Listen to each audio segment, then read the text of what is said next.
හෝ හෝ චුට්ටක් ඉන්න. දැක්කා වගේ යන්න නේද හැදුවේ?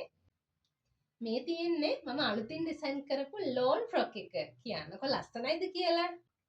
මොකක්ද ඇහුවේ? ඉන්න. ඒ ඔක්කොටම උත්තර දෙන්න. මහල තියෙන්නේ ස්ලැබ් ලිනන් කියන මෙටීරියල් එකකින්. ඔයා අඳින ඕනම ඩිසයින් එකක් කියන්නේ මහලා දෙන්න අපිට පුළුවන්. මම මේ ඇඳලා ඉන්නේ මීඩියම් සයිස් එකේ. ප්‍රයිස් එක වෙන්නේ 2200යි. සයිස් එක වැඩි වෙන්න පුංචි ගාණක් වැඩි වෙනවා. ඔව් COD තියෙනවා. ඔයාටත් ඕනේ නම් WhatsApp එකට මැසේජ් එකක් දාන්න. ඒ වගේම ගුණාරා ෆැෂන් මගේ පේජ් එක ෆලෝ කරගෙන යන්න. मुझको हुई न खबर चोरी चोरी छुप छुप कर